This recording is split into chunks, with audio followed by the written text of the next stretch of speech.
오늘은 지폐의 산과 아마겟돈이라는 제목으로 하나님의 말씀을 함께 나누겠습니다. 계시록 16장은 7대접 심판에 대해서 기록하고 있습니다. 어제 5번째 재앙까지 함께 저희가 봤고, 오늘은 6번째, 7번째 천사가 그 대접을 쏟아부을 때 일어난 일들에 대한 이야기가 기록되어 있습니다. 그리고 이 6번째, 7번째 대접 심판은 저희가 잘 알고 있는 아마겟돈과 연결이 되어 있다라고 할 수 있습니다. 먼저 6번째 천사가 그 대접을 큰 강 유브라데에 쏟았습니다. 유브라데 강은 사실 마를 수 없는 강이죠. 또 저희들의 이미지에도 강이 마르는 장면은 잘 떠올리지 않습니다. 그러나 이스라엘 땅의 대부분의 강들은 건천입니다. 이 건천이라는 말은 여름이 되면, 건기가 되는 여름이 되면 그 강이 마른다라는 뜻입니다.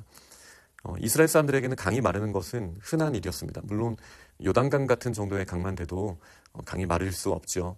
그러나 일반적으로 이스라엘 사람들이 보는 강들은 여름이 되면 마르고 이제 다시 가을이 되고 겨울이 되면 물이 흐르는 이런 장면들이 익숙하다고 할 수 있습니다. 그런데 이스라엘의 땅은 물론 지역마다 좀 다르긴 하지만 특히 이제 남부 쪽으로 가면 광야처럼 딱딱한 땅이라서요.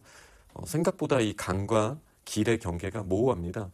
그래서 종종 이제 사고가 일어나기도 하는 이유가 이 광야 지역에 그냥 널찍한 땅에 머무르고 있는데 저 멀리 산악 지역에 비가 내리면 이 비가 땅으로 흡수되는 게 아니라 이 딱딱한 땅을 따라 낮은 곳으로 흐르거든요. 그래서 순식간에 강이 쓸고 가는 일들이 종종 일어나서 인명사고가 일어나기도 합니다. 그래서 저희가 이 강과 길 사이가 모호한 이스라엘이라는 배경을 한번 생각하면서 오늘 본문을 보는 게 좋겠습니다. 예를 들어 드보라와 하솔왕 야빈의 전쟁을 기록한 사사기 5장 같은 경우도 이 원래는 말랐던 땅이 사람들이 철병거를 가지고 왔다가도 하나님이 비를 내리시기만 하면 그곳이 원래 강처럼 되어서 철병거가 완전 갇혀버리는 상황도 이제 노래하고 있거든요.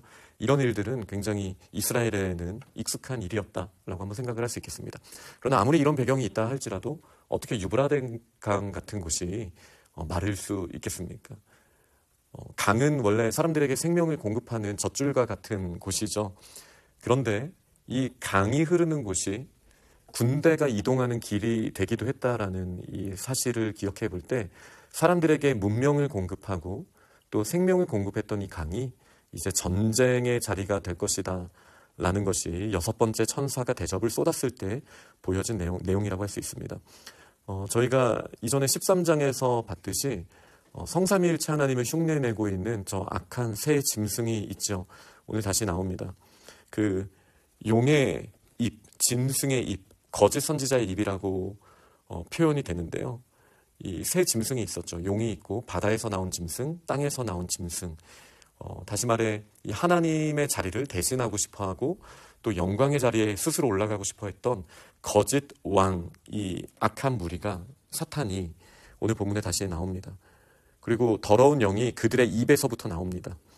그러니 거짓과 잘못된 생각들이 이 입으로부터 나와서 이제 그들이 이적을 행하면서 천하 왕들을 모으는 일이 있습니다.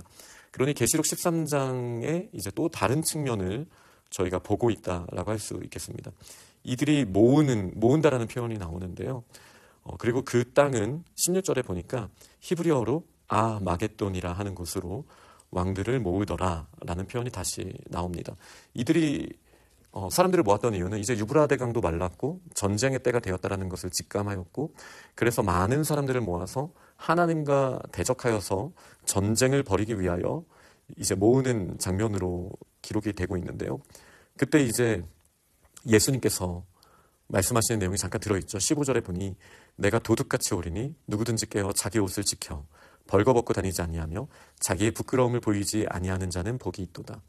지금 이 새 더러운 영을 따라서 사탄을 쫓고 있는 자들은 옷을 지키지 못하고 벌거벗고 다니는 것과 같다. 자기의 부끄러움을 보이는 것과 같다라고 예수님께서 해석해 주신 거죠. 이거는 미래의 어느 순간의 특정한 장면으로 저희가 최후의 전쟁으로 아마겟돈의 이미지를 떠올리면 사실 이 15절도 이해가 잘 안 될 수 있습니다. 그러나 이 본문이 말하는 바는 말세지마를 살고 있는 지금 저희들에게도 일어나고 있는 일입니다. 하나님을 떠나서 세속을 숭배하고 세속의 것들을 사모하는 마음을 주는 것이 이 현대의 모습이고, 그렇게 사탄은 사람들을 모으고 있습니다. 자기 자신을 경배하라고, 자기 자신이 모든 걸 책임질 수 있다라고 그렇게 사람들을 모으고 있습니다. 예전에 한번 설교를 한 적이 있죠. 이 지폐의 산과 아마겟돈이라는 제목으로 아마 그때도 설교를 했을 텐데 주일 설교였을 것 같습니다. 이 아마겟돈이라는 히브리어는 물론 그 무깃도라는 지역과 이제 하르라는 산을 합쳐서 아마겟돈이라고 해석하는 사람들도 있고, 저희가 대부분 어렸을 때는 그렇게 많이 들었지만, 제가 공부했던 학교의 이제 교수님은 이 본문을 지폐의 산과 연결해서 가르치셨었습니다. 이 지폐의 산이라는 개념은 이사야 14장에 잘 나옵니다. 말 그대로 모으는 산이라는 뜻이잖아요. 지폐의 산.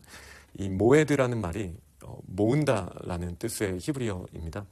그런데 이 지폐의 산이 구약에 종종 나오는데, 하나님께서 이 천상의 존재들을 모아서 이제 판단하시고 심판하시는 장면들이 욥기를 포함해서 많이 나옵니다. 그런데 이 지폐의 산에 오르고자 했던 그 계명성이 있습니다. 큰 성 바벨론의 왕이라고도 하죠. 이 계명성이라는 게 루시퍼이기 때문에 저희가 보통 이 이사야 14장을 사탄에 대한 이야기라고 생각하고는 하지만, 그러나 하나님과 같아지려고 하는 교만한 마음을 가지고 있는 자기 자신이 왕의 자리에 있다라고 생각하는, 사실 우리 사람들에 대한, 우리 모두에 대한 이야기라고도 할 수 있습니다. 가장 높은 곳에 올라가려고 합니다. 그게 이제 보통 성경에는 북극이라는 표현으로 나오는데요. 그냥 이 북극이라는 말은 가장 끝을 말하는 거예요. 그런데 지폐의 산이 높은 방향이잖아요.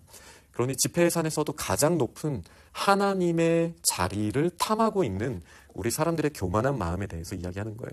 그래서 이사야 14장 말씀을 보면 가장 높은 곳을 향하여 올라가려고 하는 이 교만한 이 새벽별과 같은 계명성을 하나님께서 가장 낮은 곳, 반대면의 극지역을 말하는 거죠. 가장 낮은 곳까지 떨어뜨리시겠다라는 말씀이 이사야 14장에 기록되어 있습니다.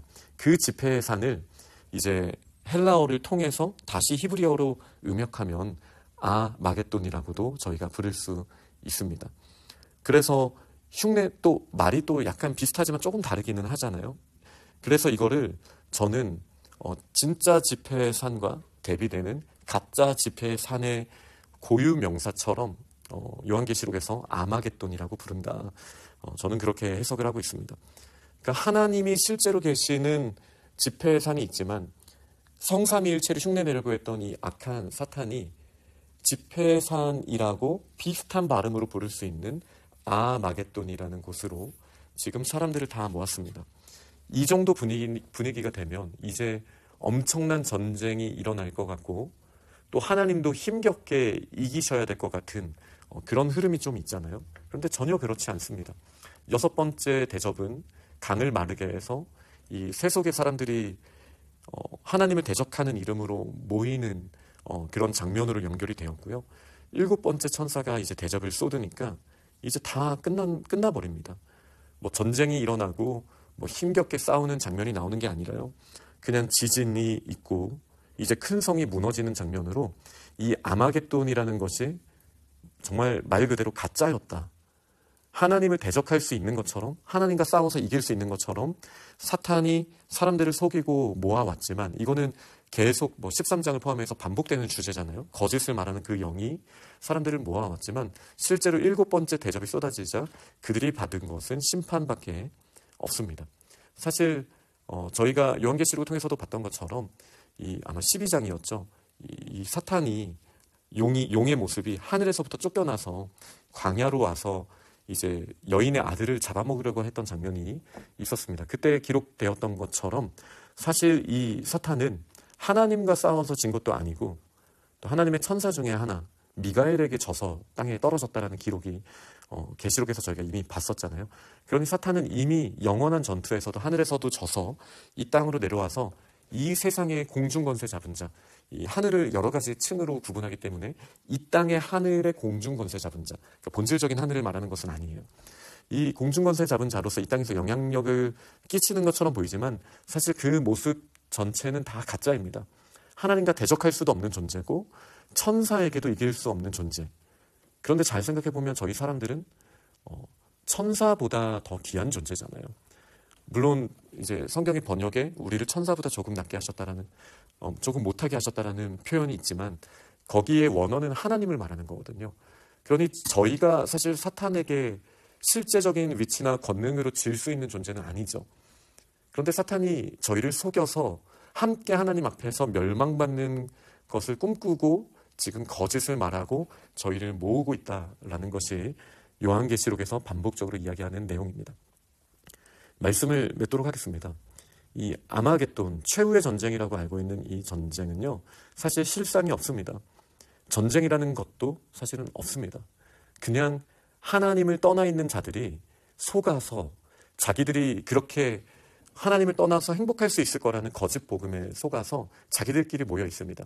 그리고 이전에 일곱 봉인 심판에서도 나왔던 것처럼 물론 이 땅 가운데 전쟁이 있죠. 그것이 하나님과 싸울 수 있는 전쟁은 아닙니다. 이 세상 사람들의 욕망에 따라 하나님께서 내버려 두셨기 때문에 그 하나님을 떠나 있는 결과로서 이 땅에 물론 전쟁은 있지만, 그러나 지금 아마겟돈이 말하는 것처럼 사탄이 하나님과 대적하기 위해서 사람들을 모으고 그리고 그들이 하나님과 전쟁에서 아슬아슬하게 지거나 이길 수 있는 전쟁은 결코 있지 않습니다. 6번째 그 대접 심판 때 사람들이 모이게 되었고 7번째 대접 심판 때 그들이 심판받게 되는 내용으로 이 대접 심판이 마무리되고 있습니다. 그러니 현재도 아마겟돈이 진짜라고 생각하고 사람들을 모으고 있는 이 거대한 세속의 목소리 가운데 우리 교회들은 어떤 일들을 감당해야겠습니까? 이 거짓된 그 개구리와 같은 그 영이 이 사탄의 삼위일체에서부터 나와서 사람들을 미혹하고 있는 이때 우리는 진짜 삼위일체 하나님의 그 부르심을 따라 진리의 말씀을 가지고 사람들에게 복음을 증거할 수 있는 기회를 아직 주셨기 때문에 예수 그리스도께서 오늘 주신 말씀처럼 곧 예수님께서 오실 것이기 때문에 우리는 그리스도께서 주신 옷을 지켜야 합니다. 그리고 하나님을 예배하는 자리에 나아가야 합니다. 이렇게 하나님 나라의 복음을 증거할 수 있는 믿음의 사람들이 되며, 그리고 가짜 지폐의 산인 아마겟돈에 서 있는 것이 아니라 요한계시록 13장에 서 있는 것이 아니라 요한계시록 14장에 이미 봤던 그 시온산 위에서 하나님을 찬양하는 진짜 지폐의 산에 서 있을 수 있는 더 많은 사람들을 그렇게 세울 수 있도록 그렇게 선포하는 우리 믿음의 사람들이 다 될 수 있기를 간절히 축원합니다. 아멘.